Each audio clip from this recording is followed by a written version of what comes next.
তো hello guys, আপনারা তো অনেকেই শুনে থাকবেন যে সরকারি কোনো স্কিম থেকে আপনারা টাকা পেতে হলে আপনাদের কিন্তু ব্যাংক অ্যাকাউন্টের সাথে কিন্তু ডিবিটি লিঙ্ক থাকতে হবে। তো আজকের এই ভিডিওটিতে জানাবো যে আপনাদের ব্যাংক অ্যাকাউন্টের সাথে কিভাবে ডিবিটি লিঙ্ক করবেন। তো তার জন্য কিন্তু পুরো ভিডিওটি অবশ্যই দেখতে থাকুন। তো তার আগে ভিডিওটিকে অবশ্যই একটি লাইক করে দিন এবং এই চ্যানেলে যদি আজই নতুন এসে থাকেন এখনই চ্যানেলটিকে সাবস্ক্রাইব করে রাখুন এরকম নতুন নতুন ভিডিও দেখার জন্য। তো আপনারা আপনাদের যে কোনো ব্যাংক অ্যাকাউন্টের সাথে কিভাবে ডিবিটি লিঙ্ক করবেন দেখুন। তো তার জন্য প্রথমে কি করবেন, আপনারা কিন্তু এখানে ক্রোম ব্রাউজার কিংবা যে কোনো ব্রাউজার গুগল আপনারা যে কোনো কিছু ওপেন করে নিয়ে প্রথমে এখানে সার্চ করে নেবেন এনপিসিআই বলে, এবং তাহলে কিন্তু তার একটি ওয়েবসাইট পেয়ে যাবেন। তারপরে আপনারা কিন্তু এই ওয়েবসাইটে কিন্তু ক্লিক করে নেবেন এবং তাহলে দেখুন বাম কোণে একটি 3 লাইন পেয়ে যাবেন। আপনি সেই 3 লাইনে ক্লিক করে নেবেন এবং তারপর এখানে কাস্টমার অপশানে ক্লিক করে নেবেন এবং তাহলে এখানে একটি অপশান পেয়ে যাবেন ভারত আধার সিডিং এনাবেল।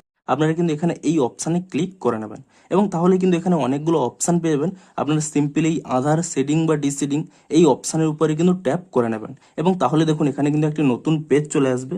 আপনারা সিম্পলি কি করবেন, এন্টার ইউর আধার, এখানে কিন্তু আপনাদের আধার কার্ডে যে নাম্বারটি রয়েছে 12 ডিজিটের তা কিন্তু এখানে দিয়ে দেবেন এবং তারপর এখানে সিডিং অপশানটি সিলেক্ট করে নেবেন এবং তারপর দেখুন সিলেক্ট ইউর ব্যাংক, আপনি যে ব্যাংক অ্যাকাউন্টের সাথে এখানে সিডিং করতে চাইছেন সেই ব্যাংক অ্যাকাউন্টটি এখানে সিলেক্ট করে নেবেন এবং তারপরে দেখুন এখানে কিন্তু 3টি অপশান রয়েছে সিডিং টাইপ বলে।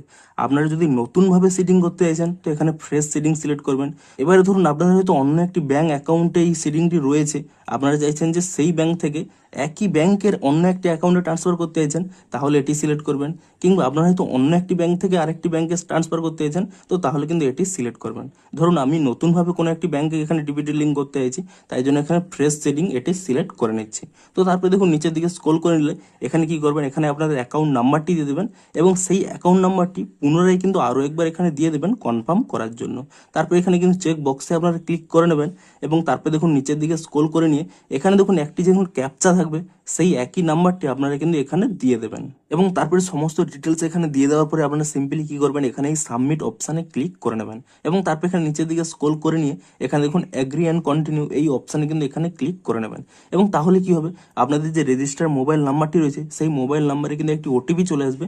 সিম্পলি কিন্তু আপনারা সেই ওটিপিটি কিন্তু এখানে টাইপ করে দেবেন এবং এখানে ওটিপিটি দিয়ে দেওয়ার পরে আপনারা সিম্পলি এখানে কনফার্ম অপশানে ক্লিক করে নেবেন এবং তাহলে দেখুন যদি আপনার ফ্রেশ এখানে সেটিং করতে যান তো এখানে কিন্তু এই অপশানটি আসবে না। কিন্তু ধরুন আপনাদের অন্য একটি ব্যাংকে ডিবিটি লিঙ্ক ছিল, আপনারা হয়তো অন্য একটি ব্যাংক অ্যাকাউন্টে ট্রান্সফার করতে চাইছেন, তাহলে কিন্তু এখানে এই কনফার্ম অপশানে কিন্তু ক্লিক করে নেবেন এবং তাহলে দেখুন এরকম একটি পেজ চলে আসবে, Aadhaar seeding is in pending status, kindly check after some time, your reference number এখানে কিন্তু দিয়ে দেবে। তো আপনারা সিম্পলি কি করবেন, কয়েক সেকেন্ড কিন্তু ওয়েট করে নেবেন, বড় জোর 5 থেকে 10 মিনিট ওয়েট করে নেবেন।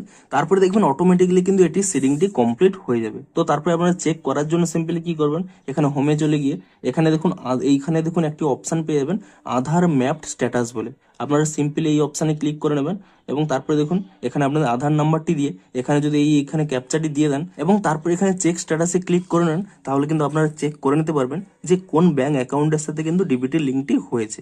তো আপনার সিম্পলি 5 থেকে 10 মিনিট পরে এটি কিন্তু চেক করে নেবেন। তো এভাবেই কিন্তু আপনারা যে কোনো ব্যাংক অ্যাকাউন্টের সাথে ডিবিটি লিঙ্কটি করতে পারবেন। তো ভিডিওটি যদি একটু হেল্পফুল বলে মনে হয় অবশ্যই একটি লাইক করে দিন। দেখা হচ্ছে আরো কোনো ইন্টারেস্টিং ভিডিওর সাথে। Thanks for watching.